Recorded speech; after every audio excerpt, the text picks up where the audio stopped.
Hello, this is Cooper Salmon of Roman Roads Press. I do marketing and video and have been part of several other of the Great Books Reading Challenges and the Read Alouds. And I'm excited to share with y'all Book 4 of the Odyssey. I'm going to be reading from the Alexander Pope translation, partially because that was the copy that I had on hand, partially because I get to enjoy, this is an early 1900s printing, and I get to enjoy the Flaxman illustrations as I turn the pages. We've used and repurposed the Flaxman illustration for several things at Roman Roads Press, and they're just fun. They're nice, they're clean, they're simple. I love them. So go give those a quick Google search when you have the time. The Odyssey, Book 4, The Conference with Menelaus. And now proud Sparta with their wheels resounds, Sparta whose walls a range of hills surrounds. At the fair dome the rapid labor ends, where sate Atrides midst his bridal friends, with double vows invokes Hymen's power, to bless his sons and daughters' nuptial hour. That day to great Achilles' son resigned, Hermione, the fairest of her kind, was sent to crown the long-protracted joy, espoused before the final doom of Troy. With steeds and gilded cars, a gorgeous train, attend the nymphs to Thyia's distant reign. Meanwhile at home to Megapenthes' bed, a virgin choir Alector's daughter led. Brave Peganthes, from a stolen armor, to great Atrides' age his handmaid bore.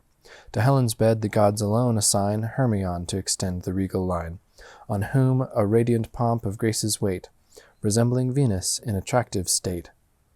While this gay, friendly troop the king surround, with festival and mirth the roofs resound. A bard amid the joyous circle sings, high airs attempered to the vocal strings. Whilst warbling to the varied strain advance two sprightly youths to form the bounding dance. 'Twas then that, issuing through the palace gate, the splendid car rolled slow in regal state.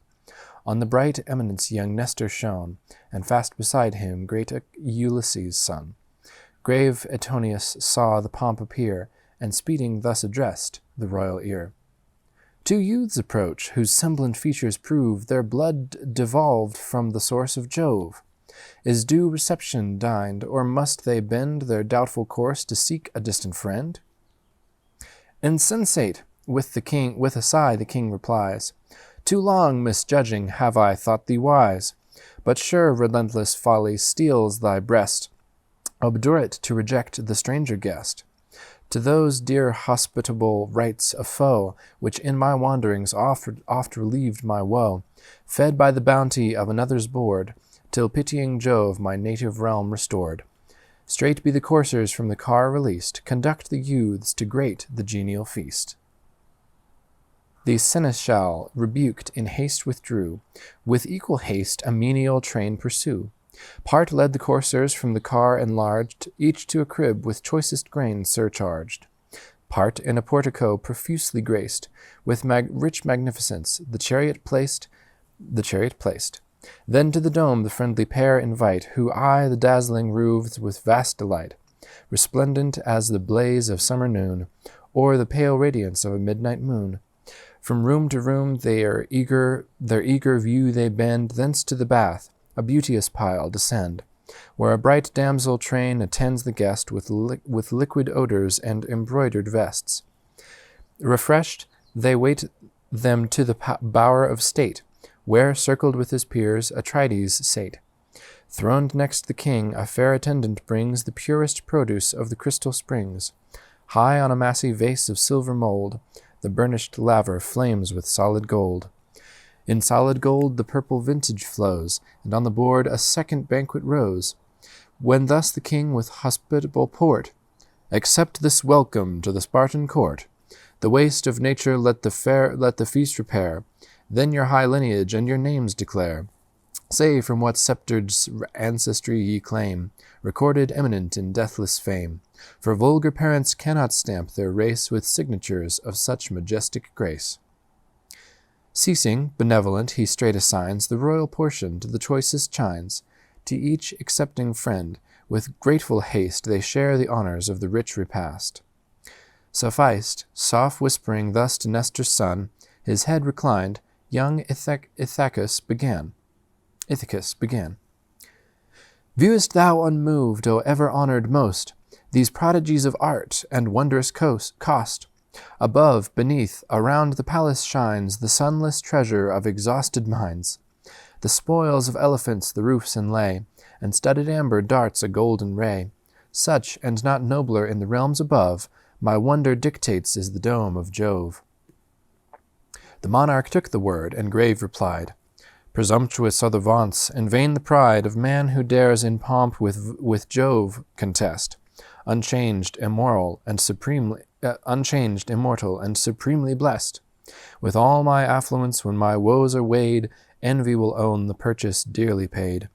For 8 slow circling years by tempests tossed, from Cyprus to the far Phoenician coast, side in the capital, I stretched my toil, through regions fattened with the flows of Nile, next Ethiopia's utmost bound explore, and the parched border of the Arabian shore, then warp my voyage on the southern gales, over the warm Libyan wave to spread my sails, that happy clime where each revolving year the teeming ewes a triple offspring bear, and 2 fair crescents of translucent horn the brows of all their young increase adorn.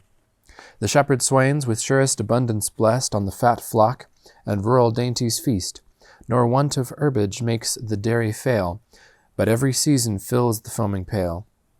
Whilst the heaping unwashed wealth I distant roam, the best of brothers at his natal home by the dire fury of a traitorous wife, ends the sad evening of a stormy life, whence with incessant grief my soul annoyed these riches are possessed, but not enjoyed. My wars, the copious theme of every tongue, to you, your father, have recorded long, how a favoring heaven repaid my glorious toils with a sacked palace and barbaric spoils. Oh, had the gods so large a boon denied, and life, the just equivalent supplied, to those brave warriors who, with glory fired, far from their country, to my cause expired. Still, in short intervals of pleasing woe, regardful of the friendly dues I owe, I to the glorious dead forever dear, indulge the tribute of a grateful tear. But oh, Ulysses, deeper than the rest, that sad idea wounds my anxious breast. My heart bleeds fresh with agonizing pain, the bowl and tasteful viands tempt in vain. Nor sleep's soft power can close my streaming eyes, when imaged to my soul his sorrows rise. No peril in my cause he ceased to prove, his labors equaled only by my love, and both alike to bitter fortune born, for him to suffer, and for me to mourn. Whether he wanders on some friendly coast, or glides in Stygian gloom, a pensive ghost, no fame reveals, but, doubtful of his doom, his good old sire, with sorrow to the tomb, declines his trembling steps. Untimely care withers the blooming vigor of his heir, and the chaste partner of his bed and throne wastes all her widowed hours in tender moan. While thus pathetic to the prince he spoke, from the brave youth the streaming passion broke. Studious to veil the grief in vain repressed, his face he shrouded with his purple vest. The conscious monarch pierced the coy disguise, and viewed his filial love with vast surprise, dubious to press the tender theme, or wait to hear the youth inquire his father's fate. In this suspense bright Helen graced the room. Before her breathed a gale of rich perfume.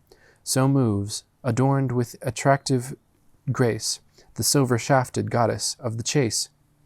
The seat of majesty Adraste bears, with art illustrious for the pomp of kings, to spread the pall beneath the regal chair. Of softest wool is bright Alcippus' care. A silver canister divinely wrought, in her soft hands the beauteous Philo brought. To Sparta's queen of old the radiant vase Alcandra gave, a pledge of royal grace. For Polybus her lord, whose sovereign sway the wealthy tribes of Pharian Thebes obey. When to that court Atrides came, caressed with vast munificence the imperial guest, 2 lavers from the richest ore refined, with silver tripods the kind host assigned, and bounteous from the royal treasure told 10 equal talents of refulgent gold. Alcandra, consort of his high command, a gold distaff gave to Helen's hand, and that rich vase, with living sculpture wrought, which heaped with wool the beauteous Philo brought. The silken fleece, empurpled for the loom, rivaled the hyacinth in vernal bloom. The sovereign seat then Jove-born Helen pressed, and pleasing thus her sceptred lord addressed. Who grace our palace now, that friendly pair? Speak they their lineage, or their names declare?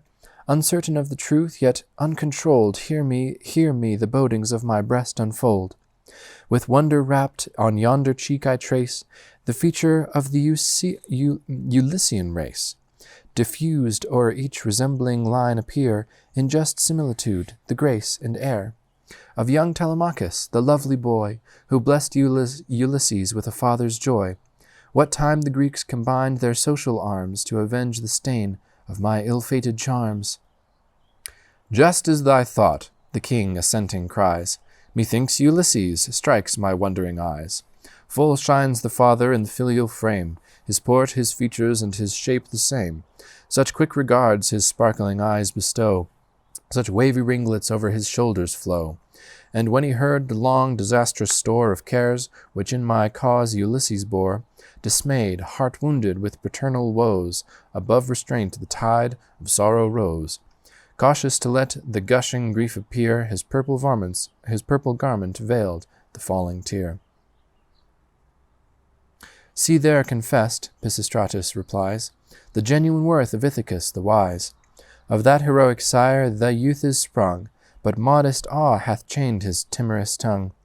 Thy voice, O king, with pleased attention heard, is like the dictates of a god revered. With him, at Nestor's high command, I came, whose age I honor with a parent's name. By adverse destiny constrained to sue for counsel and redress, he sues to you.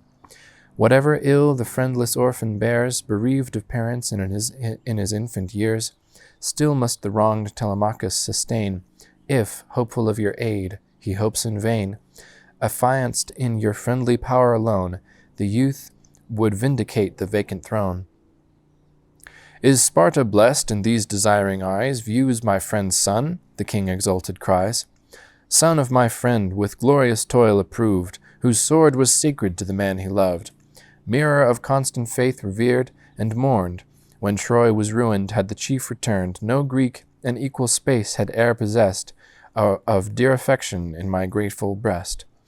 I, to confirm the mutual joys we shared, for his abode a capital prepared.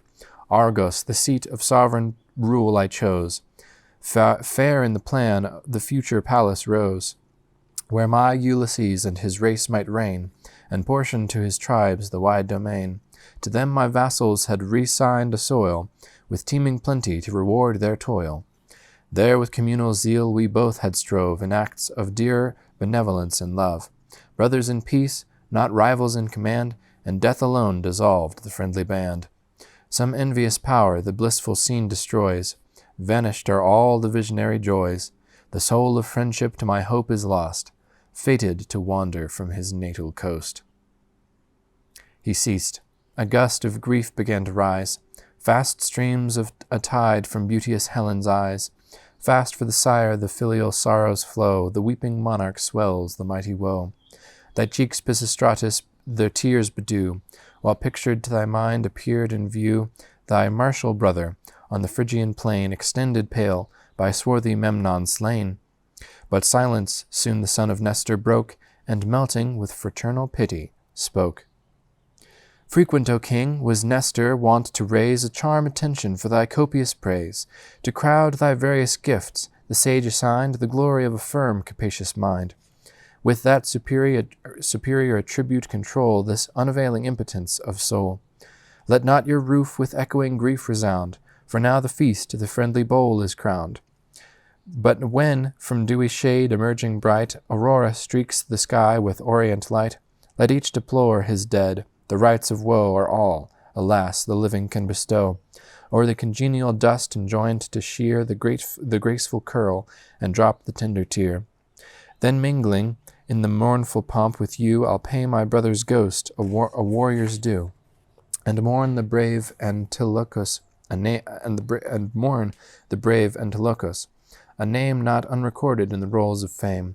With strength and speed superior formed to fight, to face the foe or intercept his flight. Too early snatched by fate ere known to me, I boast a witness of his worth in thee. Young and mature, the monarch thus rejoins, in thee renewed the soul of Nestor shines, formed by the care of that consummate sage, in early bloom an oracle of age. Whene'er his influence Jove vouchsafes to shower, to bless the natal and the nuptial hour, from the great sire, transmissive to the race, the boon devolving gives distinguished grace. Such, happy Nestor, was thy glorious doom. Around thee, full of years, thy offspring bloom. Expert of arms and prudent in debate, the gifts of heaven to guard thy hoary state. But now let each becalm his troubled breast, wash and partake serene the friendly feast. To move thy suit, Telemachus, delay, till heaven's revolving lamp restores the day. He said, Asphalion swift the laver brings, alternate all partakes the grateful springs. Then from the rites of purity repair, and with keen gust the savory viands share. Meantime with genial joy to warm the soul, bright Helen mixed a mirth-inspiring bowl, tempered with drugs of sovereign use to assuage the boiling bosom of tumultuous rage, to clear the crowdy front of wrinkled care, and dry the too tearful sluices of despair. Charmed with that virtuous draught, the exalted mind all sense of woe delivers to the wind. Though on the blazing pile his parents lay, or a loved brother groaned his life away, or darling son, oppressed by ruffian force, fell breathless at his feet, a mangled corse. From morn to eve, impassive and serene, the man entranced would view the dreadful scene. These drugs, so friendly to the joys of life, bright Helen learned from Thone's imperial wife, who swayed the scepter where prolific Nile with various simples clothed the fattened soil. With wholesome herbage mixed, the direful bane of vegetable venom taints the plain. From peons sprung, their patron god imparts to all the Pharian race his healing arts. The beverage now prepared to inspire the feast, the circle thus the beauteous queen addressed. Throned in omnipotence, supremest Jove tempers the fates of human race above. By the firm sanction of his sovereign will, alternate are decreed our good and ill. To feastful mirth be this white hour assigned, and sweet discourse the banquet of the mind. Myself assisting in the social joy, will tell Ulysses' bold exploit in Troy. Sole witness of the deed I now declare, speak you who saw his wonders in the war. Seamed o'er with wounds which he his own sabre gave, in the vile habit of a village slave, the foe deceived, he passed the tented plain in Troy, to mingle with the hostile train. In this attire, secure from searching eyes, till haply piercing through the dark disguise, the chief I challenged, he whose practised wit knew all the serpent's mazes of deceit. Eludes my search, but when his form I viewed fresh from the bath, with fragrant oils renewed, his limbs in military purple dressed, each brightening grace the genuine Greek confessed. A previous pledge of sacred faith obtained, till he the lines and Argive fleet regained. To keep his stay concealed, the chief declared the plans of war against the town prepared. Exploring then the secrets of the state, he learned what best might urge the Dardan fate, and, safe returning to the Grecian host, sent many a shade to Pluto's dreary coast. Loud grief resounded through the towers of Troy, but my pleased bosom glowed with secret joy. For then, with dire remorse and conscious shame, I viewed the effects of that disastrous flame, which, kindled by the imperious queen of love, constrained me from my native realm to rove, and oft in bitterness of soul deplored my absent daughter and my dearer lord, admired among the first of human race for every gift of mind and manly grace. Well right, replied the king, your speech displays the matchless merit of the chief you praise. Heroes in various climes myself have found for martial deeds and depth of thought renowned. But Ithacus, unrivaled in his claim, may boast a title to the loudest fame. In battle calm he guides the rapid storm, wise to resolve and patient to perform. What wondrous conduct in the chief appeared, when the vast fabric of the steed we reared. Some demon, anxious for the Trojan doom, urged you with great Deiphobus come, to explore the fraud, with guile opposed to guile. Slow pacing thrice around the insidious pile, each noted leader's name you thrice invoke, your accents varying as their spouses spoke. The pleasing sounds each latent warrior warmed, but most Tydes, and my heart alarmed, to quit the steed we both impatient press, threatening to answer from the dark recess. Unmoved the mind of Ithacus remained, and the vain ardors of our love restrained.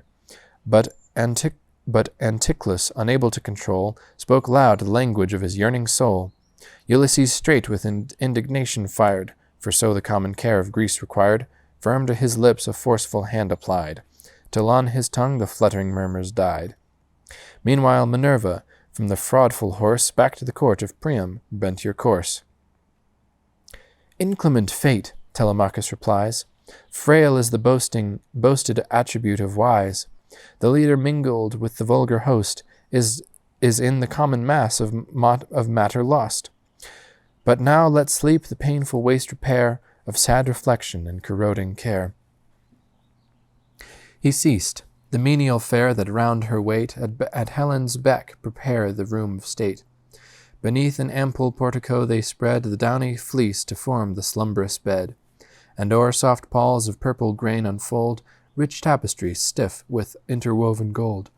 Then through the illumined dome to balmy rest the obsequious herald guides each princely guest, while to his regal bower the king ascends, and beauteous Helen on her lord attends. Soon as the morn, in orient purple dressed, unbarred the portal of the roseate east, the monarch rose, magnificent to view, the imperial mantle o'er his vest he threw. The glittering zone athwart his shoulder cast, a starry falcon, low depending grace. Clasped on his feet the embroidered sandals shine, and forth he moves, majestic and divine. Instant to young Telemachus he pressed, and thus benevolent his speech addressed. Say, royal youth, sincere of soul, report what cause hath led you to the Spartan court. Do public or domestic cares constrain this toilsome voyage o'er the surgy main?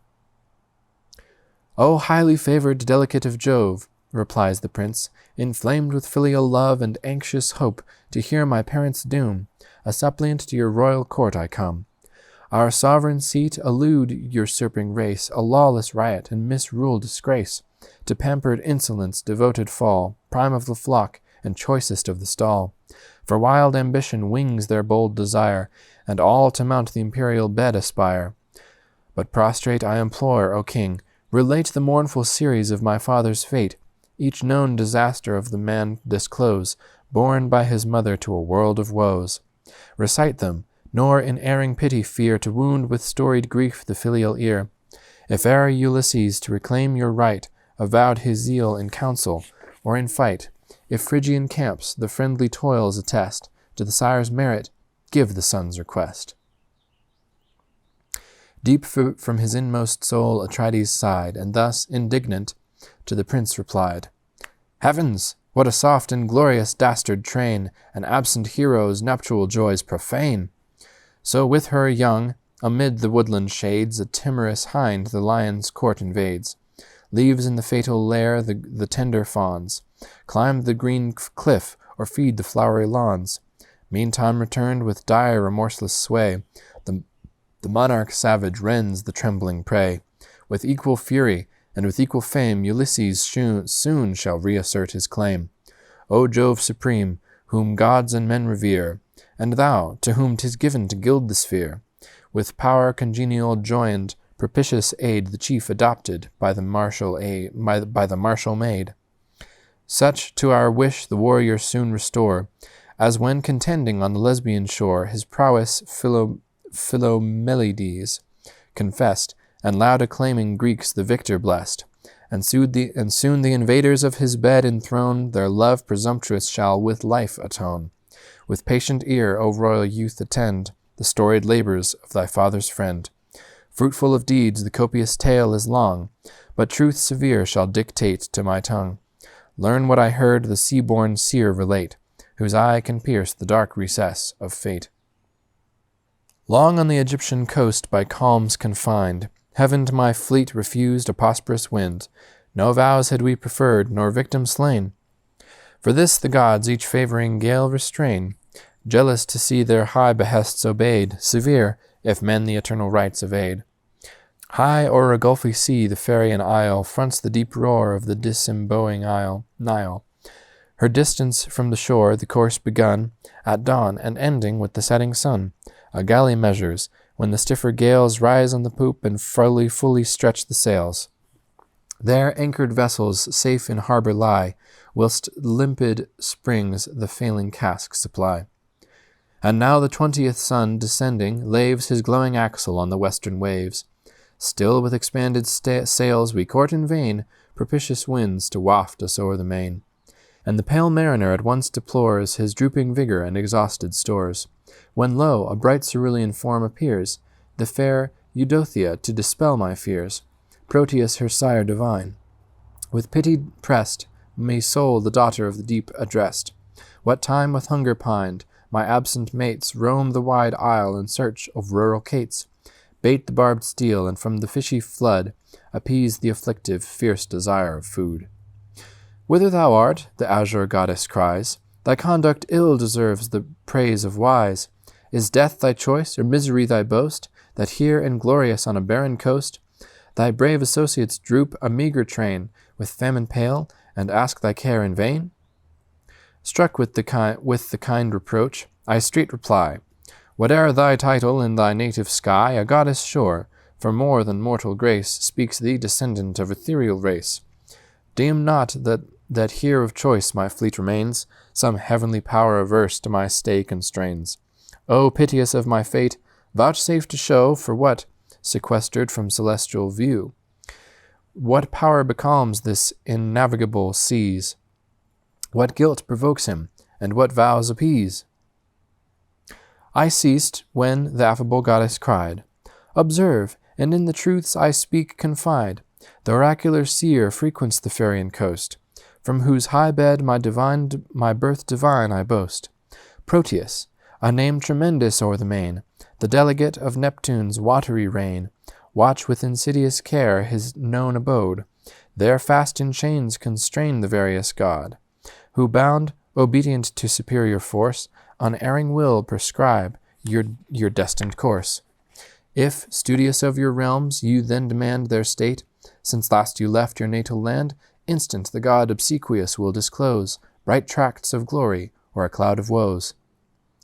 She ceased, and suppliant thus I made reply, O goddess, on thy aid my hopes rely. Dictate propitious to my duteous ear, what art can captivate the changeful seer. For perilous the essay, unheard the toil, to elude the prescience of a god by guile. Thus to the goddess mild my suit I end. Then she, obedient to my rule attend. When through the zone of heaven the mounted sun hath journeyed half, and half remains to run, the seer, while zephyrs curl the swelling deep, basks on the breezy shore in grateful sleep, his oozy limbs. Emerging from the wave, the foci swift surround his rocky cave, frequent and full the consecrated train of her whose azure trident awes the main, where wallowing warm the enormous herd exhales an oily steam and taints the noontide gales.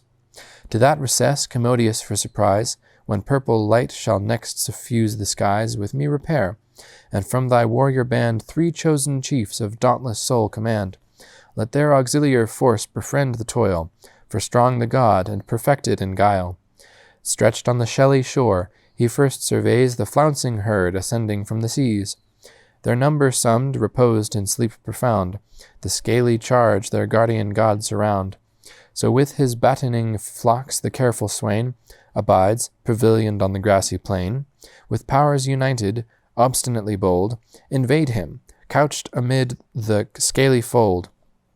Instant he wears, elusive of the rape, the mimic force of every savage shape, or glides with liquid lapse a murmuring stream, or, wrapped in flame, he glows at every limb, yet still retentive, with redoubled might, though each vain passive form constrain his flight.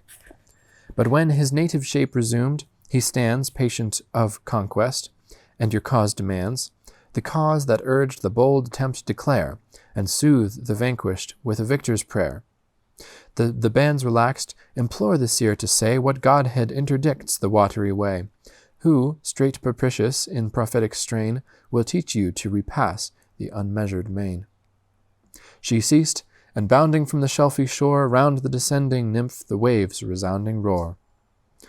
High wrapped in wonder at the future deed, with joy impetuous to the port I speed. The wants of nature with repast suffice, till night with grateful shade involved the skies, and shed ambrosial dews. Fast by the deep, along the tented shore, in balmy sleep our cares were lost, when o'er the eastern lawn in saffron robes the daughter of the dawn advanced her rosy steps. Before the bay, due ritual honors to the gods I pay, then seek the place where sea-born nymph assigned, with 3 associates of undaunted mind. Arrived, to form along the appointed strand for each a bed, she scoops the hilly sand. Then from her azure cave the finny spoils of our 4 vast foci takes to veil her wiles. Beneath the finny spoils, extended prone, hard toil, the prophet's piercing eyes to shun. New from the course the scaly frauds diffuse unsavory stench of oil and brackish ooze. But the bright sea-maid's gentle power implored, with nectared drops the sickened senses restored. Thus till the sun had travelled half the skies, ambushed we lie, and wait the bold emprise. When, thronging quick to bask in open air, the flocks of ocean to the strand repair. Couched on the sunny sand, the monsters sleep. Then Proteus, mounting from the hoary deep, surveys his charge, unknowing of deceit. In order told, we make the sum complete. Pleased with the false review, secure he lies, and leaden slumbers press his drooping eyes. Rushing impetuous forth, we straight prepare a furious onset with the sound of war, and shouting seize the god, our force to evade, his various arts he soon resumes in aid. A lion now, he curls a surgy mane, suddenly our hands a spotted pard restrain, then armed with tusks and lightning in his eyes, a boar's obscener shape the god belies. On spiry volumes there a dragon rides, here from our strict embrace a stream he glides, and last sublime his stately growth he rears, a tree, and well-dissembled foliage wears. Vain efforts, with superior power compressed, me with reluctance thus the seer addressed. Say, son of Atreus, say what god inspired this daring fraud, and what the boon desired. I thus, O thou, whose certain eye foresees the fixed event of fate's remote decrees, after long woes and various toil endured, still on this desert isle my fleet is moored, unfriended in the gales. All-knowing, say, what godhead interdicts the watery way? What vows repentant will the power appease to speed a prosperous voyage o'er the seas? To Jove, with stern regard, the god replies, and all the offended synod of the skies, just hecatombs with due devotion slain, thy guilt absolved, a prosperous voyage gain, to the firm sanction of thy fate attend. An exile thou, nor cheering face of friend, nor sight of natal shore, nor regal dome, shalt yet enjoy, but still art doomed to roam. Once more the Nile, who from the secret source of Job's high seat descend with sweepy force, must view his billows white beneath thy oar, and altars blaze along his sanguine shore. Then will the gods with holy pomp adored, to thy long vows a safe return accord. He ceased, heart wounded with afflictive pain, doomed to repeat the perils of the main, a shelfy track and long. O seer, I cry, to the stern sanction of the offended sky, my prompt obedience bows. But deign to say what fate propitious, or what dire dismay, sustain those peers, the relics of our host, whom I with Nestor on the Phrygian coast embracing left? Must I the warriors weep, whelmed in the bottom of the monstrous deep? Or did the kind domestic friend deplore the breathless heroes on their native shore? Press not too far, replied the god, but cease to know what, known, will violate thy peace. Too curious of their doom, with friendly woe thy breast will heave, and tears eternal flow. Part live, the rest, a lamentable train, range the dark bounds of Pluto's dreary reign. Two foremost on the rolls of Mars renowned, whose arms with conquest in thy cause were crowned, fell by disastrous fate, by tempests tossed. A third lives wretched on a distant coast. By Neptune rescued from Minerva's hate, on Graia safe Olean Ajax state, his ship overwhelmed. But, frowning on the floods, impious he roared defiance to the gods. To his own prowess all the glory gave, the power defrauding who vouchsafed to save.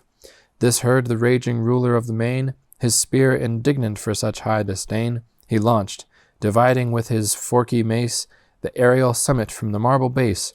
The rock rushed seaward with impetuous roar, engulfing, and to the abyss the boaster bore.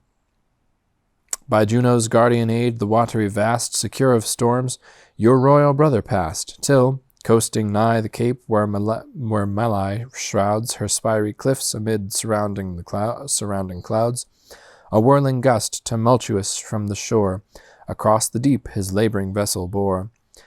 In an ill-fated hour the coast he gained, where late in regal pomp Thyestes reigned. But when his hoary honours bowed to fate, Aegisthus governed in paternal state. The surges now subside, the tempest ends. From his tall ship the king of men descends, where fondly thinks the gods concluded his toil. Far from his own domain salutes the soil. With raptures oft the verge of Greece reviews, and the dear turf with tears of joy bedews. Him thus exulting on the distant strand, a spy distinguished from his airy stand, to bribe whose vigilance Aegisthus told a mighty sum of ill-persuading gold. There watched this guardian of his guilty fear till the 12th moon had wheeled her pale career, and now admonished by his eye to court, with terror winged conveys the dread report. Of deathful arts expert, his lord employs the ministers of blood in dark surprise, and 20th youths in radiant mail encased, close ambushed nigh the spacious hall he placed, then bids prepare the hospitable treat, vain shows of love to veil his felon hate. To grace the victor's welcome from the wars, a train of coursers and triumphant cars. Magnificent he leads, the royal guest, thoughtless of ill, accepts the fraudulent feast. The troops forth issuing from the dark recess, with homicidal rage the king oppress. So whilst he feeds luxurious in the stall, the sovereign of the herd is doomed to fall. The partners of his fame and toils at Troy, around their lord a mighty ruin lie. Mixed with the brave, the base invaders bleed. Aegisthus' soul survives to boast the deed. He said, chill horrors shook my shivering soul, racked with convulsive pangs in dust I roll, and hate, in madness of extreme despair, to view the sun or breathe the vital air. But when, superior to the rage of woe, I stood, restored, and tears had ceased to flow, lenient of grief, the pitying God began. Forget the brother, and resume the man, to fate's supreme dispose the dead resign, that care be fate's, a speedy passage thine. Still lives the wretch who wrought the death deplore, but lives a victim for thy vengeful sword.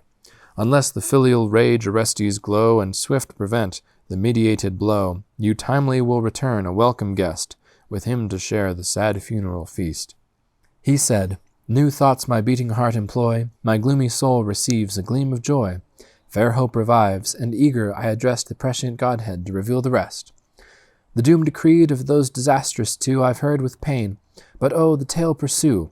What third brave son of Mars the fates constrain to roam the howling desert of the main? Or in eternal shade, if cold he lies, provoke new sorrows from these grateful eyes? That chief, rejoined the god, his race derives from Ithaca, and wondrous woe survives. Laertes' son, girt with circumfluous tides, he still calamitous constraint abides. Him in Calypso's cave of late I viewed, when streaming grief his faded cheeks bedewed. But vain his prayer, his arts are vain to move the enamoured goddess, or elude her love. His vessels sunk, dear companions lost, he lives reluctant on a foreign coast. But oh, beloved by heaven, reserve to thee a happier lot the smiling fates decree. Free from that law, beneath whose mortal sway matter is changed, and varying forms decay, Elysium shall be thine, the blissful plains of utmost earth, where Rhadamanthus reigns. Joys ever young, unmixed with pain or fear, fill the wide circle of that eternal year. Stern winter smiles on that auspicious clime, the fields are florid with unfading prime. From the bleak pole no winds inclement blow, mound the round hail or flake the fleecy snow. But from the breezy deep the blest inhale the fragrant murmurs of the western gale. This grace particular will the gods afford to thee, the son of Jove, and beauteous Helen's lord. He ceased, and plunging in the vast profound, beneath the god the whirling billows bound. Then speeding back, involved in various thought, my friends attended at the shore I sought. Arriving, the rage of hunger we control, till night with silent shade invests the pole.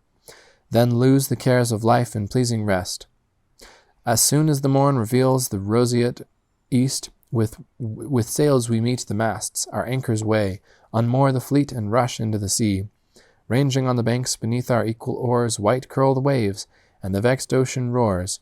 Then, steering backward from the Phaeacian isle, we gain the stream of Jove-descended Nile. There quit the ships, and on the destined shore with ritual hecatombs the gods adore.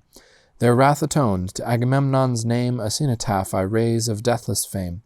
These rites to piety and grief discharged, the friendly gods a springing gale enlarged. The fleet swift tilting o'er the surges flew, till Grecian cliffs appeared, a blessed view. Thy patient ear hath heard me long relate a story fruitful of disastrous fate. And now, young prince, indulge my fond request.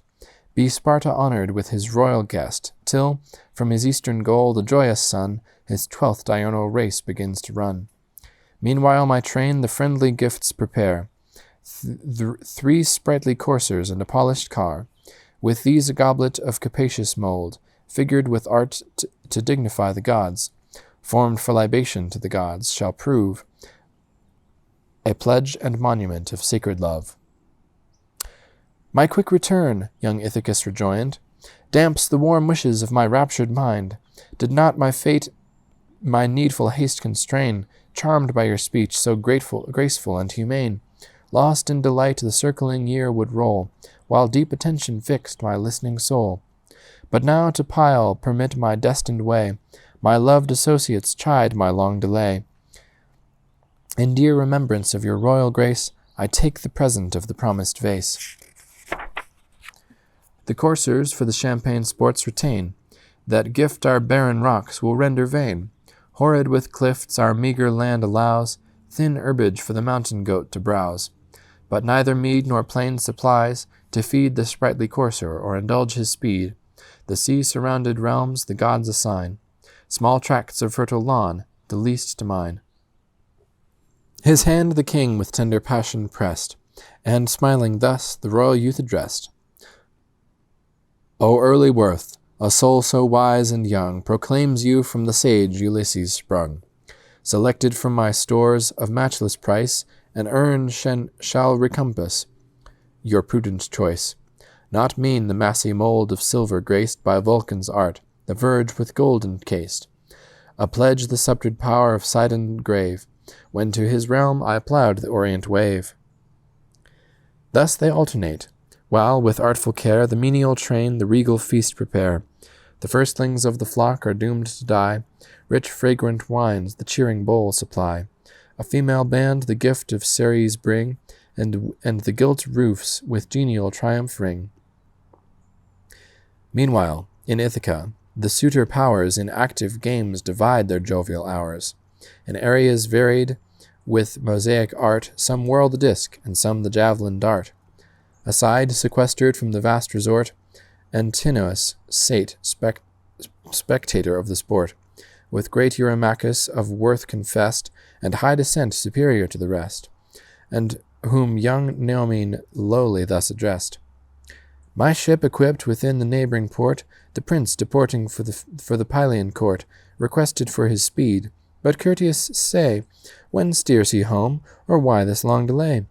For else I should sail with utmost speed, to import 12 mares, which there luxurious feed, and 12 young mules, a strong laborious race, new to the plough, unpractised in the trace.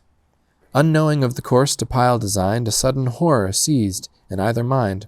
The prince in rural bower they fondly thought, numbering his flocks and herds, not far remote. Relate, Antinous cries, devoid of guile, when spread the prince his sail for distant pile? Did chosen chiefs across the gulfy main attend his voyage, or domestic train? Spontaneous did you speed his secret course, or was the vessel seized by fraud or force? With willing duty, not reluctant mind, Naoman cried.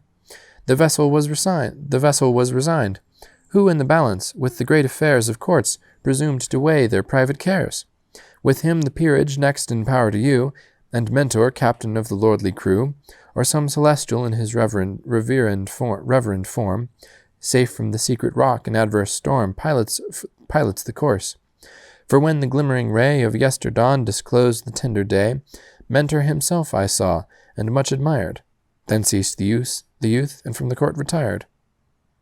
Confounded and appalled, the unfinished game the suitors quit, and all to council came. Antinous first the assembled peers addressed. Rage sparkled in his eyes and burned in his breast. O shamed manhood! Shall one daring boy the scheme of all our happiness destroy? Fly unperceived, seducing half the flower of nobles, and invite a foreign power? The ponderous engine raised to crush us all, recoiling on his head is sure to fall.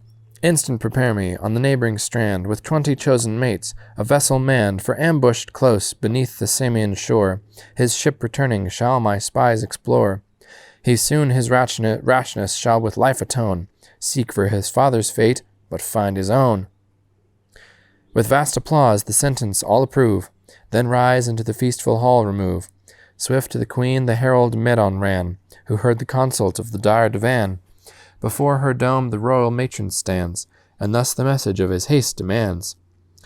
What will the suitors? Must my servant train the allotted labors of the day refrain, for them to form some exquisite repast? Heaven grant this festival may prove their last. Or if they still must live, from me remove the double plague of luxury and love. Forbear, ye sons of insolence, forbear, in riot to consume a wretched heir. In the young soul illustrious thought to raise, were ye not tutored with Ulysses' praise? Have not your fathers oft my lord defined, gentle of speech, beneficent of mind? Some kings with arbitrary rage devour, or in their tyrant minions vest the power. Ulysses let no partial favors fall. The people's parent, he protected all. But absent now, perfidious and ingrate, his stores he ravage, and usurp his state. He thus, Oh, with the words you speak the worst, they formed a deed more odious and accursed, more dreadful than your boding soul divines, but pitying Jove avert the dire designs. The darling object of your royal care is marked to perish in a deathful snare, before he anchors in his native port, from Pyle resailing in the Spartan court. Horrid to speak, an ambush is decreed, the hope and heir of Ithaca to bleed. Sudden she sank beneath the weighty woes, the vital streams a chilling horror froze. A big round tear stands trembling in her eye, and on her tongue imperfect accents die. At length, in tender language interwove with sighs, she thus expressed her anxious love.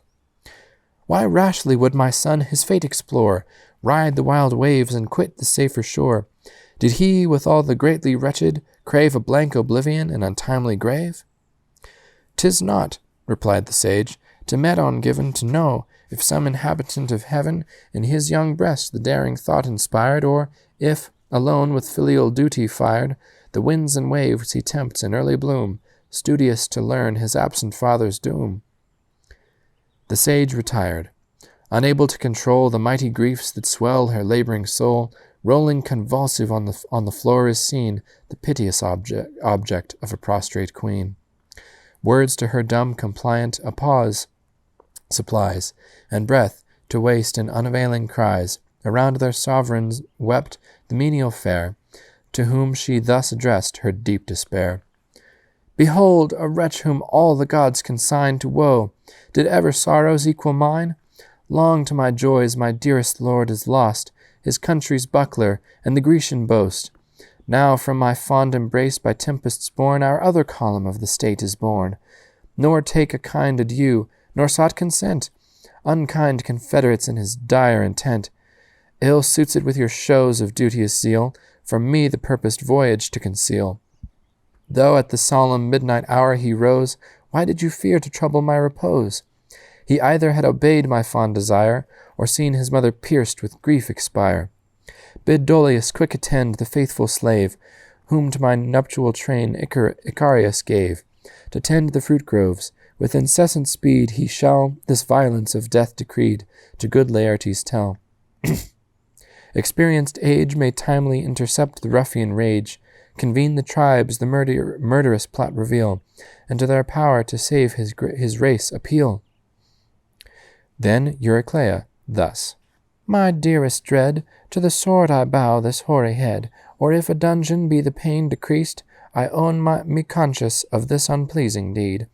Auxiliar to his flights my aid implored, with wine and viands I the vessel stored, a solemn oath, and imposed the secret sealed, till the 12th dawn the light of heaven revealed.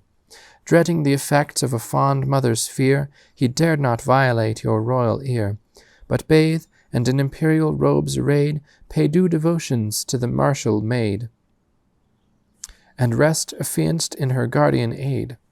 Send not to good Laertes, nor engage in toils of state the miseries of age. 'Tis impious to surmise the powers divine, to ruin doom the Jove-descended line. Long shall the race of Arcasius reign, and isles remote enlarged his old domain. The queen her speech with calm attention hears, her eyes restrain the silver-streaming tears. She bathes, and robed the sacred dome ascends. Her pious speeds a female train attends. The salted cakes in canisters are laid, and thus the queen invokes Minerva's aid. Daughter divine of Jove, whose arm can wield the avenging bolt, and shake the dreadful shield, if e'er Ulysses to thy fane preferred the best and choicest of his flock and herd, hear, goddess, hear by those oblations won, and for the pious sire preserve the son. His wished return with happy power befriend, and on the suitors let thy wrath descend. She ceased, shrill ecstasies of joy declare, the favouring goddess present to the prayer. The suitors heard, and deemed the mirthful choice a signal of her hymeneal choice, whilst one most the jovial thus accost the board. Too late the queen selects a second lord, in evil hour the nuptial rite intends, when o'er her son disastrous death impends. Thus he, unskilled of what the fates provide, but with severe rebuke Antinous cried, These empty vaunts will make the voyage vain. Alarm not with discourse the menial train. The great event with silent hope attend. Our deeds alone our counsel must commend. His speech thus ended, short, he frowning rose, and 20 chiefs renowned for valor chose. Down to the strand he speeds with haughty strides, where anchored in the bay the vessel rides. Replete with mail and military store, and all her tackle trim to quit the shore. The desperate crew ascend, unfurl the sails. The seaward prow invites the tardy gales. Then take repast, till Hesperus displayed his golden circlet in the western shade. Meantime the queen, without reflection due, heart wounded, to the bed of state withdrew. In her sad breast the prince's fortunes roll, and hope and doubt alternate seize her soul. So when the woodman's toil her cave surrounds, and when the hunter's cry the grove resounds, with grief and rage the mother lion, stung, fearless herself, yet trembles for her young, while pensive in the silent slumberous shade, sleep's gentle powers her drooping eyes invade. Minerva lifelike, on embodied air, impressed the form of Amphima the fair, Icarius' daughter she, whose blooming charms allured Eumaeus to her virgin arms, a sceptred lord, who o'er the fruitful plain of Thessaly wide stretched his ample reign. As Pallas willed, along the sable skies, to calm the queen, the phantom sister flies. Swift on the regal dome, descending right, the bolted valves are pervious to her flight. Close to her head the pleasing vision stands, and thus performs Minerva's high commands. O why, Penelope, This causeless fear to render sleep's soft blessing unsincere, alike devote to sorrow's dire extreme, the day reflection and the midnight dream. Thy son the gods propitious will restore, and bid thee cease his absence to deplore. To whom the queen, whilst yet her pensive mind was in the silent gates of sleep confined, O sister, to my soul for ever dear, why this first visit to reprove my fear? How in a realm so distant should you now, from what deep source my ceaseless sorrows flow? To all my hope my royal lord is lost, his country's buckler in the Grecian coast, and, with consummate woe to weigh me down, the heir of all his honours and his crown, my darling son is fled, an easy prey to the fierce storms, or men more fierce than they, who in a league of blood associates sworn, will interswept the unwary youth's return. Courage resume, the shadowy form replied, and the protecting care of heaven confide. On him attend the blue-eyed martial maid. What earthly can implore a surer aid? Me now the guardian goddess deigns to send, to bid thee patient his return attend. The queen replies, If in the blessed abodes a goddess thou hast commerce with the gods, say, breathes my lord the blissful realm of light, or lies he wrapped in ever-during night? Inquire not of his doom, the phantom cries. I speak not all the counsel of the skies, nor must indulge with vain discourse or long the windy satisfactions of the tongue. Swift through the valves the visionary fair repast, and viewless mixed with common air. The queen awakes, delivered of her woes, with florid joy her heart dilated glows. The vision, manifest of future fate, makes her with hope her son's arrival wait. Meantime the suitors plough the watery plain, Telemachus in thought already slain. When sight of lessening Ithaca was lost, their sail directed for the Samian coast. A small but verdant isle appeared in view, and Asteres the advancing pilot knew, an ample port the rock's projected form, to break the rolling waves and ruffling storm. That safe recess they gain with happy speed, and in close ambush wait the murderous deed. Thus concludes Book 4. Thanks for listening.